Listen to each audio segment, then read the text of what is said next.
Okay so will start now.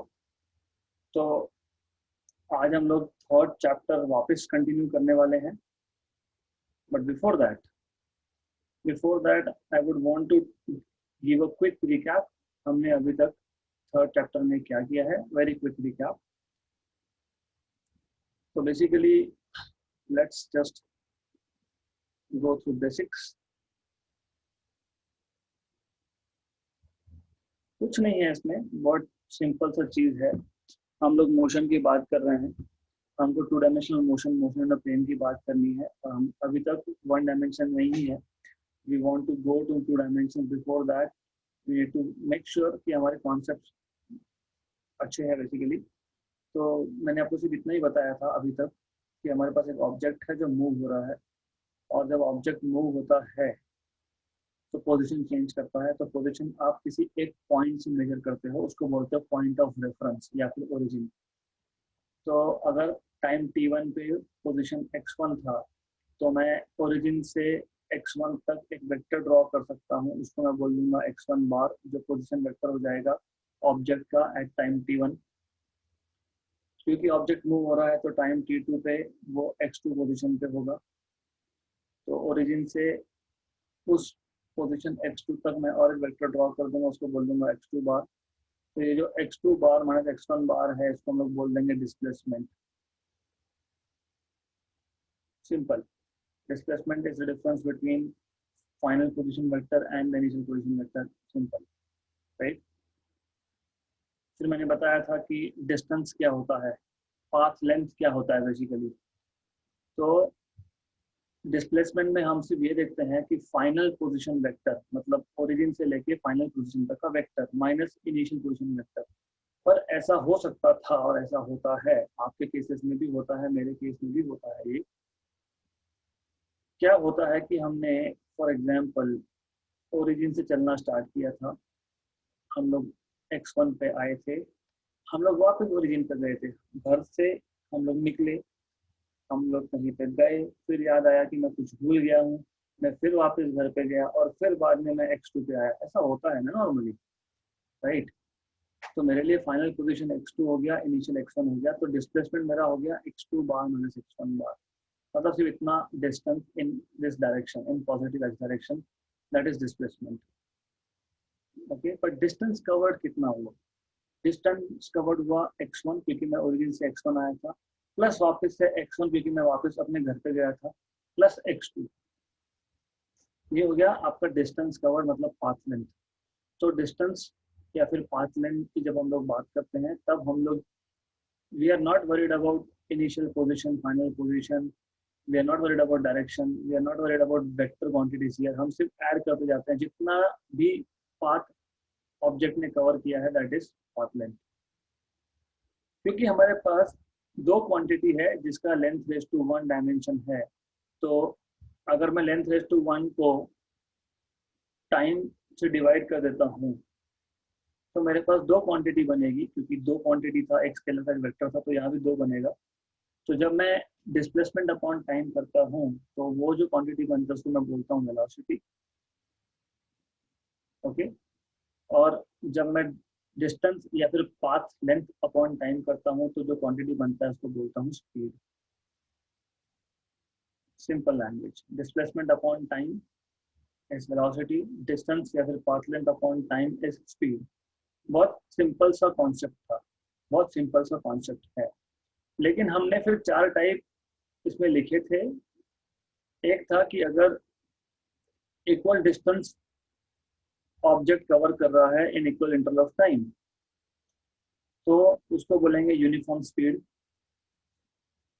Equal distance in equal interval of time, equal distance in equal interval of time in a given direction is uniform velocity. तो हमने चार type देख लिए थे यहाँ पे, uniform, non uniform, उसके बाद इंस्टेंटेनियस, मतलब एवरेज, फिर इंस्टेंटेनियस। एवरेज का मतलब क्या होता है कि एक टाइम इंटरवल में, फॉर एग्जांपल 1 आवर में कितना डिस्टेंस ट्रेवल किया, तो distance upon time, that is average speed. मैं ए सिटी से बी सिटी गया हूँ, 1 आवर लगा है, 50 किलोमीटर का डिस्टेंस कवर किया है, तो 50 किलोमीटर पर आवर ये एवरेज हो गया। बीच में हम कहीं रुके भी होंगे, बीच में हमने 100 किलोमीटर पर आवर का स्पीड भी अटेंड किया होगा, तो we are not worried about that. तो जब मैं बोलता हूँ एवरेज स्पीड मतलब average total path length upon time.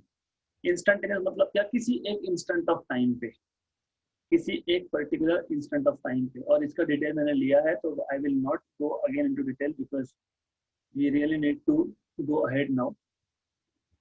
Similarly velocity में displacement upon time. Instantaneous velocity के लिए velocity at that point of time देखना होता है।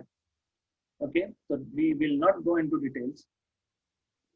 देन हमने उसके बाद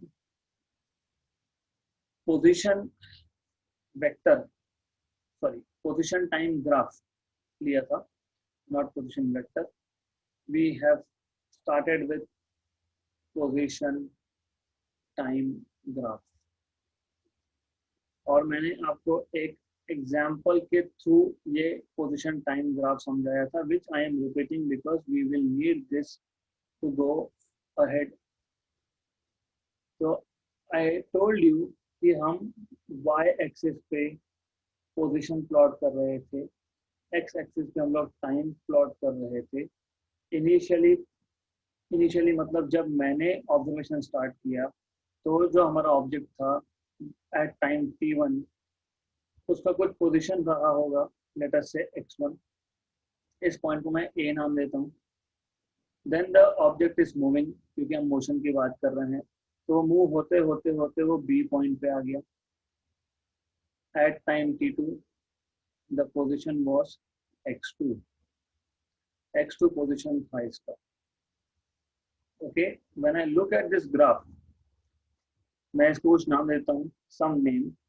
okay, this side is x2 minus x1 and this side here AC side is t2 minus t1, और इस एंगल को मैं थीटा मान लेता हूँ, राइट। फिर मैंने आपको बताया था कि velocity, by the way confusion create मत करना, पोजीशन की जब मैं बात करता हूँ, जब मैं पोजीशन की बात करता हूँ, मतलब पोजीशन y एक्सिस पे है, तो मुझे पोजीशन वेक्टर मिलने वाला है, डिस्टेंस कवर्ड नहीं मिलने वाला, वो हम लोग लास्ट में बात करेंगे। तो यहाँ पे जब भी मैं लिखूंगा I am talking about velocity. हाँ, अगर मैं उसका सिर्फ मैग्नीट्यूड देख रहा हूँ, मतलब वो बन जाता है स्पीड। तो पोजीशन टाइम ग्राफ हमको वेलोसिटी देता है।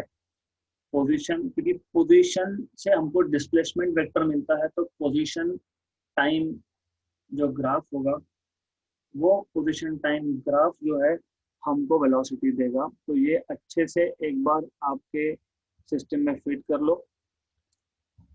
एनीवेज, मैंने फिर आपको बताया था कि वेलोसिटी क्या होता है, and you already know velocity is displacement मतलब चेंज इन पोजीशन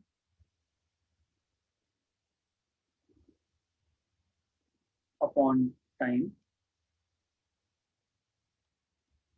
तो change in position upon time, change in position यहाँ पे है x2 माइनस x1, क्योंकि पहले x1 पे था फिर x2 पे गया, और टाइम है t2 माइनस t1।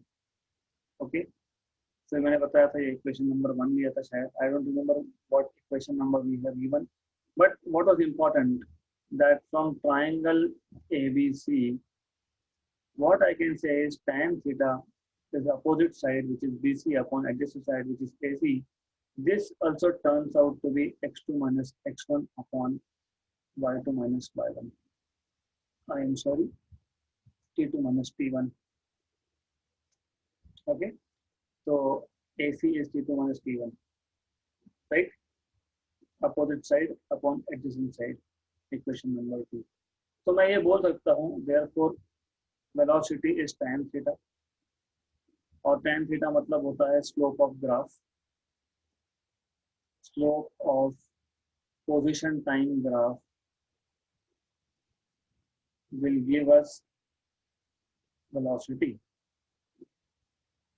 तो यहाँ तक मैंने आपको बताया था पोजीशन टाइम ग्राफ का स्लोप हमको, पोजीशन टाइम ग्राफ का स्लोप हमको वेलोसिटी देगा। यहाँ तक हमारा हुआ था, यहाँ तक वेल एंड गुड, यहाँ तक हमारा हुआ था। अब इसके आगे क्योंकि हमेशा ऐसा नहीं होगा, ये जो ग्राफ है, जो ग्राफ आप यहाँ पे देख रहे हो स्क्रीन पे, ये ग्राफ का मतलब होता है the particle is basically covering equal distances in equal interval of time because it is a straight line. हमेशा ऐसा नहीं होगा. There can be many possibilities. एक व्हीकल मूव हो रहा है तो वो उसका पोजीशन चेंज होने का रेट अलग अलग हो सकता है, वेलोसिटी अलग अलग हो सकती है. वेलोसिटी जैसे हमने देखा यूनिफॉर्म हो सकती है, नॉन यूनिफॉर्म हो सकती है, राइट. तो हम लोग एक एक करके ग्राफ ड्रॉ करेंगे और उस ग्राफ से हम लोग वेलोसिटी के बारे में इंफॉर्मेशन देंगे. मतलब basically we are extracting physics from graphs. Okay, तो वन बाय वन. तो let's put graph on one side and let's interpret it here. So this is very important.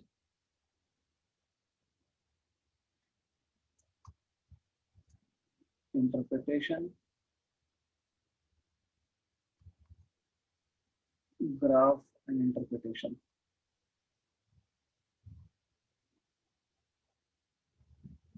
समझ लेना इंटरप्रिटेशन है. This is really important. इतना detailed आपके state board में नहीं दिया है, but I really want to take it because ये काम का है हमारे. तो let's start with first graph. Y axis पे पोजीशन है, ये ओरिजिन है. एक्स एक्सिस पे टाइम है और ये ऐसा है. मतलब this is a line parallel to time axis. Basically इसका मतलब क्या होता है? सबसे पहले अगर मुझे वेलोसिटी निकालना है तो मुझे पता है थीटा यहाँ पे 0 है. थीटा 0 है ना, क्योंकि आप एंगल उस कर्व का angle with respect to X axis measure करते हो. मतलब इस केस में टाइम एक्सिस मेजर करते हो. If you don't remember you can look at this again. मैंने एंगल कहाँ से मेजर किया था? टाइम एक्सिस से. तो यहाँ पे तो कर्व टाइम एक्सिस को पैरेलल है, मतलब एंगल 0 हो गया. एंगल 0 का मतलब ये होता है कि वेलोसिटी जो है that is tan theta, that is tan 0 is 0. Velocity 0 का मतलब क्या होता है कि object is at rest, that is object is at rest. जैसे आप लोगों का graph between 5 PM and 6 PM, आप एक जगह पे ही बैठे हो, यू आर नॉट मूविंग. तो ये आपका ग्राफ है. Basically you are sitting at some position with respect to, for example अगर आपके रूम में एक बॉटल पड़ा होगा तो बॉटल को आप रेफरेंस मान लो, ओरिजिन मान लो, और वहां से आपका पोजीशन मेजर करोगे और with respect to that bottle आपका पोजीशन हमेशा कांस्टेंट रहेगा between 5 PM and 6 PM. Example. Okay, तो ये आपका ग्राफ है when you are listening to me now. Then इसका और इस मतलब how can we write it in details? Exam में यही करना होता है ना हम लोगों को. कैसे लिखेंगे? ये लाइन किसको पैरेलल है? This line is parallel to time axis.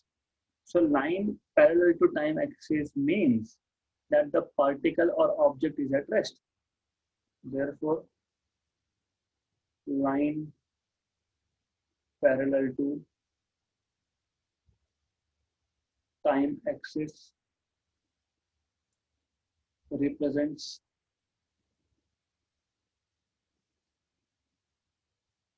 that the object or particle is at rest. ये हो गया पहला ग्राफ. दूसरा, तो कभी भी स्टार्ट कैसे करते हैं?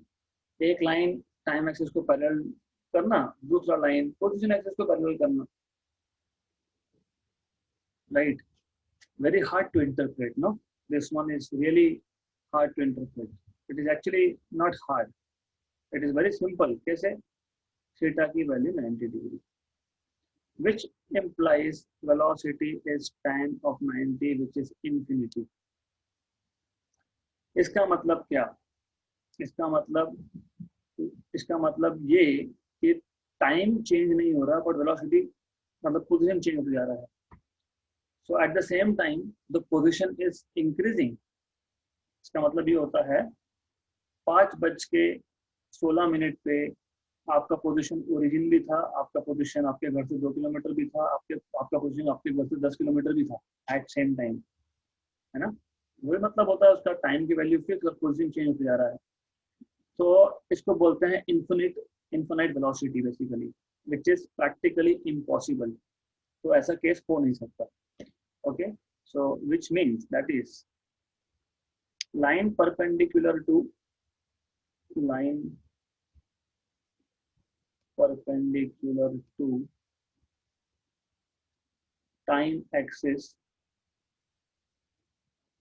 represents that the particle represents that the particle is changing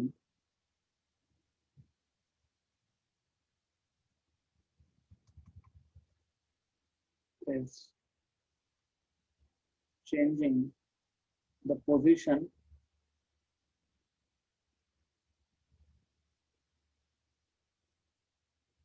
but time is constant, but time is constant, मतलब time does not change, that is v is equal to infinity। तो इसको आप बोलोगे practically impossible case। So this is practically impossible। ऐसा नहीं हो सकता कि मैं इन्फिनिट वेलोसिटी के साथ मूव हो रहा हूँ, मैं इसी टाइम पे इंडिया में हूँ, मैं इसी टाइम पे चिली में हूँ, where I used to be earlier. तो नहीं हो सकता, मैं इसी टाइम पे मार्स पे हूँ, मैं इसी टाइम पे भी किसी और गैलेक्सी में बैठा हूँ और प्लैनेट पे बैठा हूँ somewhere, it is not possible. Good, right. तो थर्ड केस, थर्ड ग्राफ,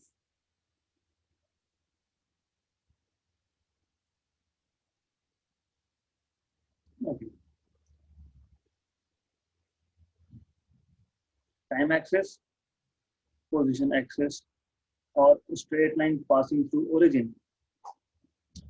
इसका सिंपल मतलब है, सबसे इंपॉर्टेंट और सबसे अच्छा केस है ये, थीटा इज कांस्टेंट।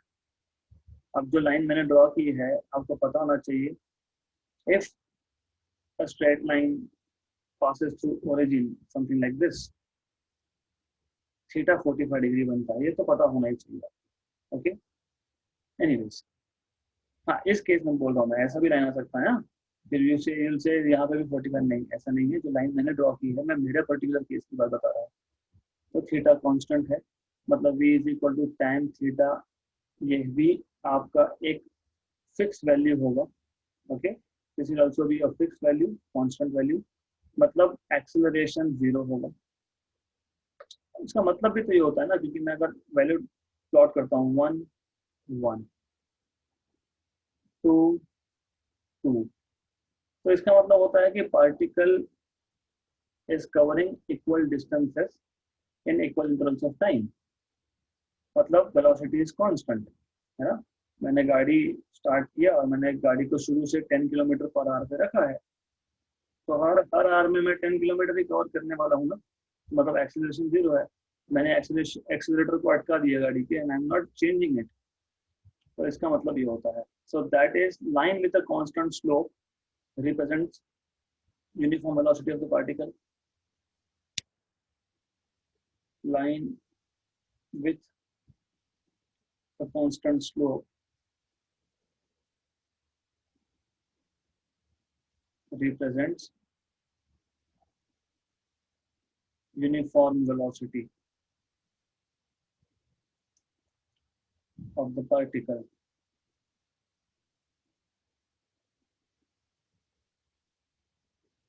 ओके, बहुत सारे ग्राफ्स देखने हैं हमको। So again I will draw one graph here and we will write down the interpretation। Again a graph and interpretation।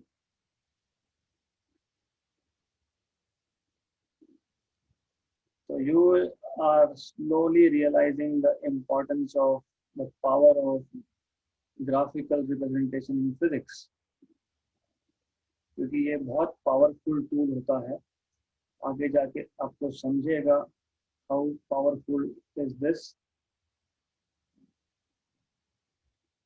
Sorry for taking little long. Good. तो अब अगर मेरे पास एक ऐसा ग्राफ है, ऐसा ग्राफ है, तो आई जस्ट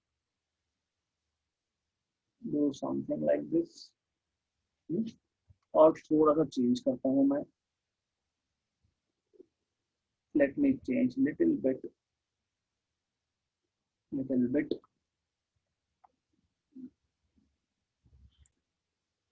राइट. तो ऐसे ग्राफ के केस में पोजीशन, टाइम, ओरिजिन, अगर आप यहाँ देखोगे तो थीटा इज इंक्रीजिंग. पहले थीटा कम था, फिर थीटा बढ़ गया, फिर थीटा और बढ़ गया. राइट. तो इस केस में क्या है कि थीटा जो है, मतलब एंगल जो है, वो इंक्रीजिंग है, मतलब स्लोप कांस्टेंट नहीं है यहाँ पे. So theta is increasing. Okay. Theta is increasing. Theta is increasing का मतलब क्या होता है? Velocity is increasing. क्योंकि पहले, सपोज पहले अगर एंगल की वैल्यू 30 थी, तो tan 30, फिर अगर एंगल की वैल्यू 45 हो गई तो tan 45. तो tan 45 is greater than tan 30. You should know this.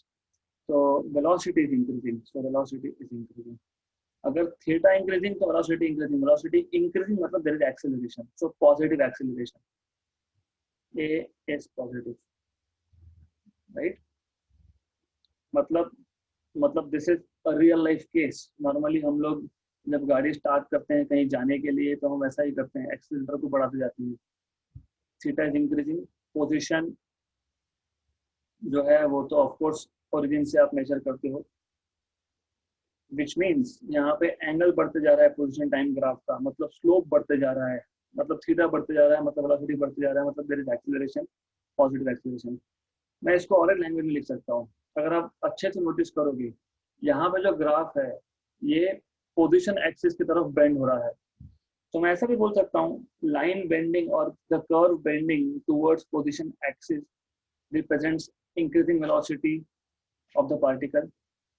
That means the object has positive acceleration. So the curve bending towards position axis represents what? Increasing velocity. Increasing velocity. Which means what? A is positive. मैंने already लिखा है, positive acceleration. Right. Then time axis और P axis, यही आपके text book में थोड़ा difficult language करके दिया है, यही मैं आपको सिंपल लैंग्वेज में बता रहा हूँ, और मैं थोड़े केसेस ज़्यादा डिस्कस कर रहा हूँ. That's it. अब ऐसा भी तो हो सकता है ना, डिक्रीजिंग एंगल. जैसे यहाँ पे एंगल इंक्रीजिंग था, तो डिक्रीजिंग एंगल ऐसा दिखेगा आपको, समथिंग लाइक दिस. तो इसका मतलब क्या होता है? थीटा डिक्रीजिंग, क्योंकि आप मेजर करोगे पहले एंगल ज़्यादा था, फिर आगे जाते जाते जाते एंगल कम होता जाएगा. So theta is decreasing. So if theta is decreasing,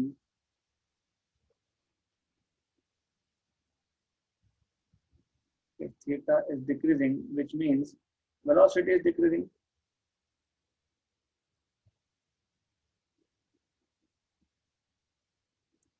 Velocity is decreasing मतलब A is negative acceleration, मतलब retardation बोलते हो आप उसको.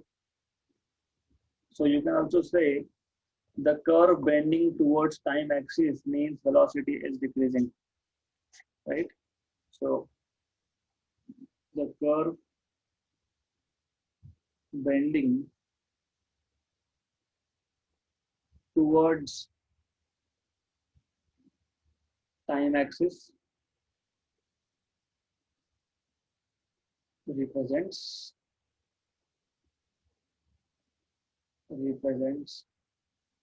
decreasing velocity. Decreasing velocity. good enough, right? Next case, you will realize the importance of this kind of practice that we are doing here. ऐसा भी तो हो सकता है, यहाँ पे अगर आप देखोगे तो एंगल कांस्टेंट है, एंगल कांस्टेंट है, बट पोजीशन अगर आप देखोगे तो position is going to origin, मतलब ऑब्जेक्ट जो है वो पॉइंट ऑफ रेफरेंस की तरफ जा रहा है, object is going towards point of reference, मतलब इस लाइन का स्लोप नेगेटिव है। एंड आई एम एक्सपेक्टिंग कि आपको पता है कि नेगेटिव स्लोप पॉजिटिव स्लोप वाले लाइंस कैसे दिखते हैं, नहीं पता तो I will take it after this cases, right?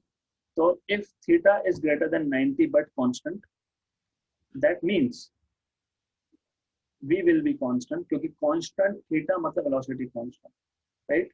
But theta greater than 90 है, इसका मतलब negative slope, the slope of position time axis if it is negative, इसका मतलब ये है the particle is coming back towards the point of reference, आप आपके घर की तरफ वापस आने लगे हो, क्योंकि नॉर्मली हम लोग पॉइंट ऑफ रेफरेंस अपना घर मानते हैं ना, मुझे क्लास पे जाना है, मुझे कॉलेज जाना है, तो my college is at this particular distance in a given direction, मतलब displacement in the east direction, 4 kilometre east direction है। फिर आप कॉलेज गए, कॉलेज का लेक्चर खत्म हो गया, फिर आप क्या करोगे, आप वापस अपने घर पे आओगे with constant velocity, right? But you are going towards your point of reference origin, क्योंकि मैं हर चीज में मेरे घर से मेजर करता हूँ, नॉर्मली हम लोग यही करते हैं रियल लाइफ में। सुपरमार्केट हमारे घर से मेजर होता है, मूवी थिएटर हमारे घर से मेजर होता है, anything XYZ place of importance is measured from your house because that is your point of reference. So if you are coming back towards your house and you are covering equal distances in equal interval of time, मतलब velocity constant है, this is that graph, okay, right? But ये negative side में मत डालना, फिर अगर ऐसा negative ये जो नीचे का दिखाया है तो इसका मतलब कुछ और होता है, आप घर पे आए आप ओवरशूट कर गए, मतलब आपका घर ही भूल गया, राइट? तो आप उल्टी डायरेक्शन में आगे चले गए, तो don't put that, it is just मुझे बताना था कि ये लाइन जो है ये नीचे की तरफ जा रहा है, ऊपर नहीं, उल्टा नहीं जा रहा है, ऐसा भी ड्रॉ कर सकता था ना मैं, I could have drawn this way, but that is not what I am trying to show, इसलिए मैंने नीचे थोड़ा सा लाइन एक्सटेंड किया है basically. So theta constant but greater than 90, theta greater than 90 and constant, is this means what? This means v is constant but negative, right? So v is constant but negative, and what does this imply? This implies that the object is moving towards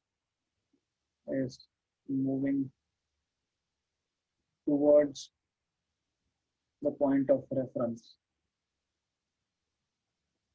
या फिर origin, right? So line with a negative slope means the object is moving towards point of reference. Good, right? Simple case था, मैंने ज़्यादा लिखा नहीं है वहाँ पे because जरूरत नहीं लगी मुझे। Then we have another case, so let me just give it some numbering here. 3, so 4th case, this is 5th case, this is 6th case, and now we are talking about 7th case, right? So अभी 7th case is again important, easy, extremely easy. I can have something like this, a point तक एक speed, straight line मान लो वो, I need to draw a straight line here. A point तक एक speed है, फिर यहाँ से B पॉइंट तक दूसरा स्पीड है, फिर यहाँ से C पॉइंट तक दूसरा स्पीड है, फिर वापस यहाँ पे आने के बाद एक तीसरा स्पीड है कुछ, राइट? ये पोजीशन एक्सिस था, ये टाइम एक्सिस था, ये ओरिजिन था। तो इस ग्राफ का मतलब क्या होता है, straight line segments of different slopes, क्योंकि ओ से ए स्लोप अलग है, ए से बी स्लोप अलग है, बी से सी स्लोप अलग है, सी से एस तक स्लोप अलग है. So straight line segments of different slope means that velocity of the body is changing after certain interval of time.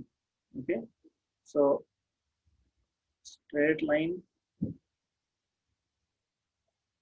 segments of different slopes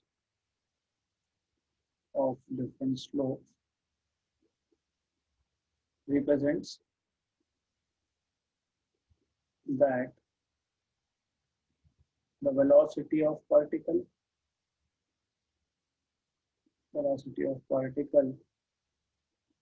changes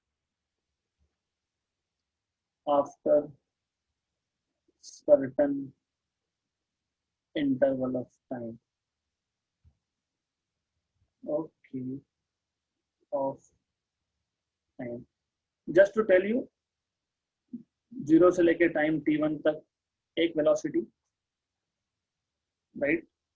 ए से लेके बी तक ये दूसरा वेलोसिटी, बी से सी तक तीसरा velocity, and so on so fourth, right. तो जब जब स्लोप कांस्टेंट है मतलब तब तक वेलोसिटी की वैल्यू एक है, फिर स्लोप चेंज हो गया तो वेलोसिटी की वैल्यू चेंज हो गई, and so on so fourth.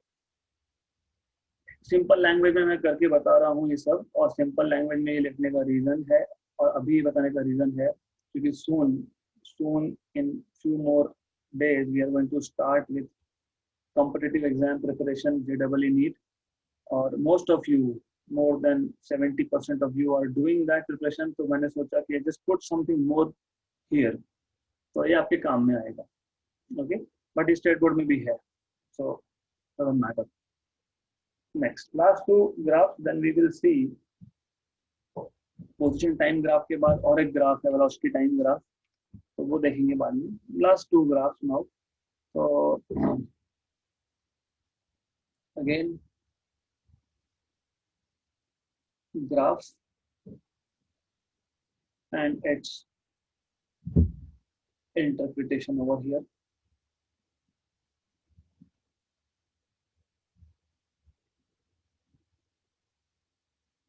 Uh-oh.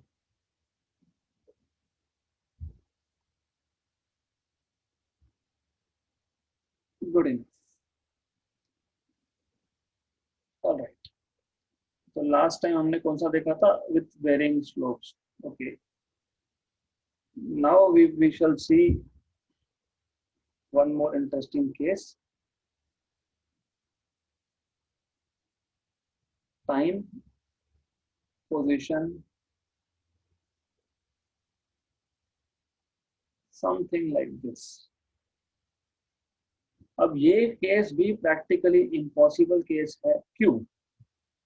अगर मैं सपोज एक पर्टिकुलर इंस्टेंट ऑफ टाइम पे, जैसे t1 टाइम पे, राइट, जैसे अभी 5:35 शाम की, कैन एन ऑब्जेक्ट और अ पर्सन और अ पार्टिकल एक टाइम पे दो जगह पे हो सकता है क्या? नहीं हो सकता. यहाँ पे वही हो रहा है. एक पर्टिकुलर इंस्टेंट ऑफ टाइम पे particle is at two positions. एक तो यहाँ पे है with some value here, positive value, एक यहाँ पे भी है with some negative value. So at a given instant of time, according to this graph, the particle is at two different positions, which is not possible. So this is also practically impossible case. So this graph, the interpretation is this graph shows that at one instant of time, at one instant of time, time t1, the particle is at two different positions,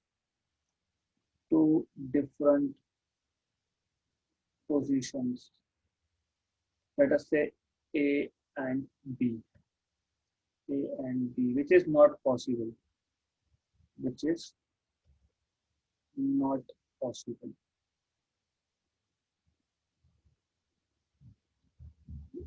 Last case that we want to discuss, time and position over here. ये origin था, something like this. तो ये भी parabolic shape है, but ये practically possible case है, क्योंकि कहीं पे भी किसी भी टाइम पे दो डिफरेंट पोजीशंस नहीं आ रहे हैं। सिर्फ ऐसा है कि पहले पार्ट में मतलब 0 से T1 तक, 0 से T1 तक जो पार्टिकल था वो पॉइंट ऑफ रेफरेंस मतलब ओरिजिन पे वापस आ रहा था। देखो पोजीशन एक्सिस देखोगे तो जैसे जैसे टाइम आगे बढ़ रहा है वैसे वैसे पार्टिकल जो है वो ओरिजिन की तरफ वापस आ रहा है और फिर वापस से जाएगा। अगर आपको एग्जांपल लेना है इस चीज का, I can give you one example that I can remember, because when I was in 11th standard, so I was in Jain Senior College that time, XYZ college, that doesn't matter really. So 7:30 से 9:30 तक हमारा coaching होता था, फिर वापस से 11 बजे practice होता था। तो 9:30 I used to leave for my home, मतलब मैं मेरे पॉइंट ऑफ रेफरेंस की तरफ वापस आ रहा हूँ, ओके। एंड देन वापस से मैं 11:15 बजे वापस होता था। So I used to reach at around 9:45 and then I used to leave again 10:45, right, to attend practicals. तो उस केस में ग्राफ कैसा दिखेगा? I just put it some practical real life situation here with time, okay. तो यहाँ पे ये point of reference है, राइट। तो बट अगर मैं यहाँ से स्टार्ट करता हूँ तो दैट मीन्स मैं अगर y एक्सिस मतलब पोजीशन एक्सिस से स्टार्ट करता हूँ तो उसका मतलब होता है टाइम 0 पे, right. So what I will do is instead of writing origin मैं यहाँ से स्टार्ट कर देता हूँ। तो आई वुड लीव, मतलब ये जो टाइम है that would be 9:30 AM for me back then in 2006 I guess. तो ये ऐसा होगा, I am returning to my origin, to my home. तो मैं यहाँ पे पहुँच जाऊँगा 9:45, 9:45। फिर मैं एक chunk like 1 hour I will spend at my home, like this constant value at my origin, and then I will go back। तो 10:45 तक मैं वहीं रहूंगा and then I will go back। So this is how you can actually make graph। इसके आगे बताऊं तो ठीक है, अभी 11 से लेके तो 5 तक वहीं पे बैठना था कॉलेज में, तो 11 से लेके 5 तक मेरा ग्राफ ऐसे दिखने वाला है एट 5 PM। फिर 5 बजे मैं निकलूंगा वापस से मेरे ओरिजिन मतलब मेरे घर पे आऊंगा, राइट। तो देखो फिजिक्स कितना इंटरेस्टिंग है कि हम अपने रियल लाइफ को भी ग्राफिकल फॉर्म में हम लोग रिप्रेजेंट कर सकते हैं, okay. So that's why you should know such things. Anyways, so I'll just erase it because this is not what we wanted to do. I just wanted to relate what we are learning with real life situation. तो इसका मतलब लिख देते हैं, फिर इसका मतलब क्या होगा? This graph shows what? It shows that particle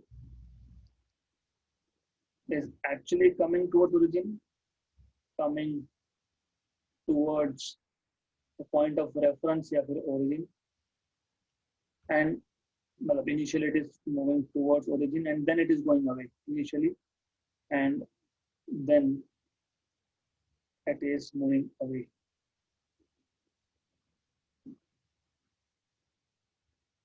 Okay। So sufficient position time graph हमने इतने देख लिए, that is sufficient, क्योंकि we will not need anything more than this। अब let us talk about distance time graph, फिर हम लोग जाएंगे velocity time ग्राफ की तरफ। प्रॉब्लम क्या है डिस्टेंस टाइम ग्राफ का? डिस्टेंस में हम लोग तो पॉइंट ऑफ रेफरेंस मैटर कहाँ करता है, हमको पोजीशन मैटर ही नहीं करते, डिस्टेंस इज डिस्टेंस। मैं ओरिजिन से ए पॉइंट पे गया, ए से ओरिजिन पे आया, ओरिजिन से ए पे गया, वापस से ओरिजिन पे आया।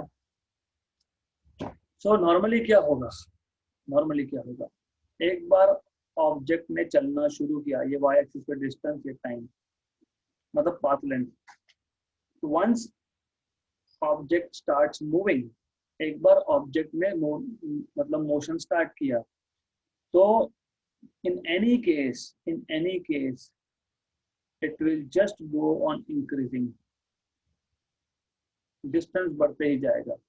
हाँ, nature of curve can be different, कभी भी आपको ऐसा कर्व मिल नहीं सकता। क्यों नहीं मिल सकता, ये जो ए पॉइंट है यहाँ तक ठीक है, यहाँ तक ठीक है, लेकिन डिस्टेंस जब आप बोल रहे हो, डिस्टेंस डिस्टेंस मतलब टोटल पाथ कवर्ड, जीरो कैसे होगा, मैंने चलना स्टार्ट किया, right, if I start walking now, पहला स्टेप मतलब मेरा 1 मीटर, फिर दूसरा मीटर, फिर तीसरा मीटर, फिर चौथा मीटर, फिर मैं वापस आ रहा हूँ, वापस आ रहा हूँ, मैं वापस आ रहा हूँ, डायरेक्शन चेंज कर रहा हूँ, लेकिन डिस्टेंस के डायरेक्शन मैटर करता नहीं है ना, 4 स्टेप आगे गया, 4 स्टेप पीछे आया, तो डिस्टेंस 8 मीटर हो गया ना। If I go from origin to some point B 4 meter, and then if I come back 4 meter, so distance will be 8 meter, distance can never be zero, मतलब ये जो पार्ट है, ये जो पार्ट है यहाँ से आगे तक का, ये हो ही नहीं सकता। क्यों नहीं हो सकता, मैं अभी बता रहा हूँ, डिस्टेंस बढ़ते ही जाएगा। आप अगर 10 बार ओ से बी, बी से हो, ओ से बी, बी से 10 बार करो, 100 बार करो, 200 बार करो, इन्फिनिटी टाइम करते रहो, डिस्टेंस बढ़ते रहेगा। So you can not have a graph of distance against time where distance is decreasing with time. It is not possible, right? So this is just what I wanted to tell you. So we will not write down anything about this. इसलिए हम लोग जब position time graph लिखते हैं तो हमको displacement देता है, इसलिए हम लोग वेलोसिटी बोलते हैं उसको, राइट। तो you have to remember this, position time graph will always give you velocity and not distance, मतलब not speed basically. Okay, position time graph will always give you velocity, not speed. हाँ, the magnitude of velocity is speed basically. Okay, तो अब position time हो गया, तो अभी velocity time graph देखते हैं। तो in short हम लोग कर क्या रहे हैं, मैं वापस बता रहा हूँ, हम लोग मोशन का ग्राफिकल स्टडी कर रहे हैं, that's it, we are just studying the motion graphically, right? Okay, तो वेलोसिटी टाइम ग्राफ में आप वेलोसिटी को वाई एक्सिस पे और टाइम को एक्स एक्सिस पे प्लॉट करते हो। So in this case velocity is plotted along y axis and time along x axis, और आप यहाँ से डिस्टेंस और डिस्प्लेसमेंट दोनों कैलकुलेट कर सकते हो। So let us see how we can do calculation of distance covered and displacement from velocity time graph.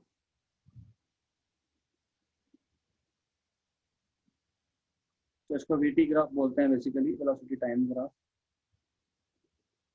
Interesting case है, बहुत इंटरेस्टिंग केस है।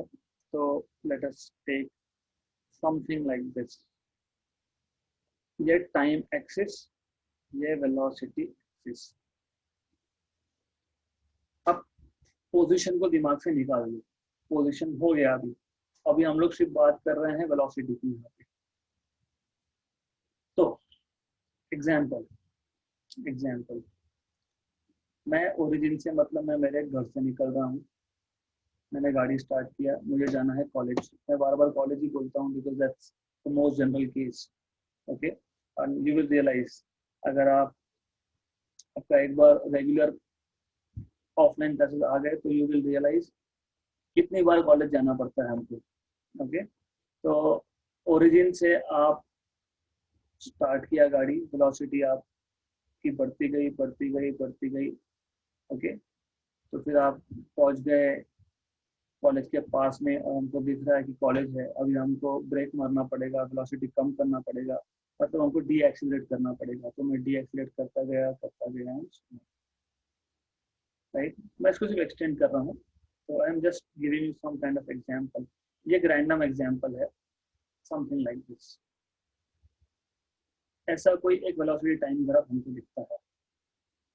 मैं इसको 3 स्लाइसेस में पार्ट 1, पार्ट 2, पार्ट 3 लिख देता हूँ इसको। ओके, सो हमारे पास ऐसा एक ग्राफ है वेलोसिटी टाइम का। तो कहाँ पे पॉजिटिव एक्सीलरेशन है, कहाँ पे नेगेटिव एक्सीलरेशन है, कहाँ पे कांस्टेंट, ये जो पार्ट है आपका, ये कांस्टेंट वेलोसिटी का पार्ट है, because velocity is not changing with time, मतलब एक्सेलरेशन 0 है। तो इस ग्राफ में सब आ गया, acceleration, D acceleration and D acceleration सब आ गया। ओके, अब मैंने आपको इसलिए लास्ट सेशन में, मतलब कल के सेशन में, जिसका रिकॉर्डिंग में करके अपलोड करने वाला हूँ, इसलिए मैंने आप लोगों को इंटीग्रेशन बताया था, क्योंकि उसका डायरेक्ट यूज यहाँ पे है। मैंने आपको एक चीज बताई थी कि वेलोसिटी टाइम ग्राफ का एरिया अंडर द कर्व आपको देता है distance, right. F of x और एक्स कर्व के अंडर का एरिया। एफ ऑफ एक्स पे मैंने, वाई एक्सिस पे मैंने आपको बताया था विद एन एग्जांपल, हम लोग वेलोसिटी ले रहे हैं और एक्सिस पे टाइम ले रहे हैं। वहां पे सिर्फ मैंने नेगेटिव साइड, मतलब ये नेगेटिव वेलोसिटी नहीं लिया था, यहाँ पे ले लिया, doesn't matter. But then if you remember, मैंने आपको बताया था कि velocity into time is distance और डिस्प्लेसमेंट, डिपेंडिंग ऑन आप डायरेक्शन कंसिडर कर रहे हो कि नहीं कर रहे हो, राइट। तो मैंने आपको बताया था कि area under the curve will give you displacement और डिस्टेंस। ओके, तो इंटीग्रेशन हमारे लिए जरूरी था, तो यहाँ पे उसका यूज है। अब अगर इस ग्राफ से अगर मैं डिस्टेंस निकालना चाहूँ, तो how do I find out distance? So पहले मैं लिख देता हूँ, we have to just specify कि हम लोग क्या कर रहे हैं। तो let us consider velocity time graph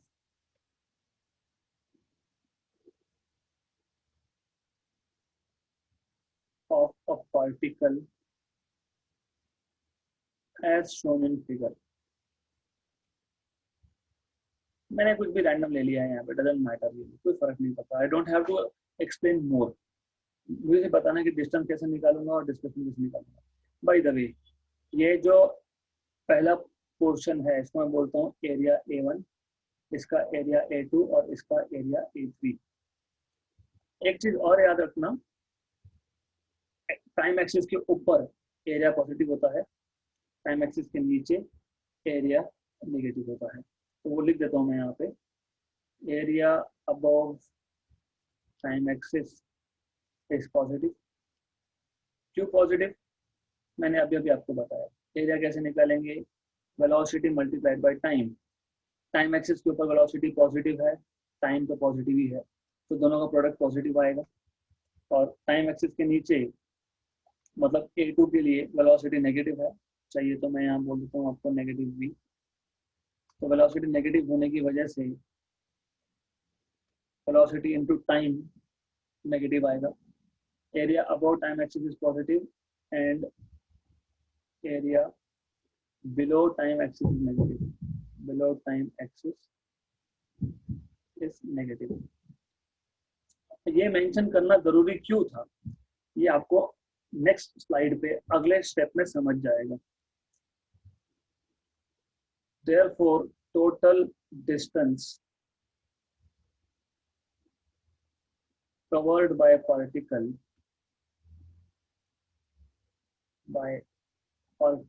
or object जो भी बोला होगा मैंने is, and total displacement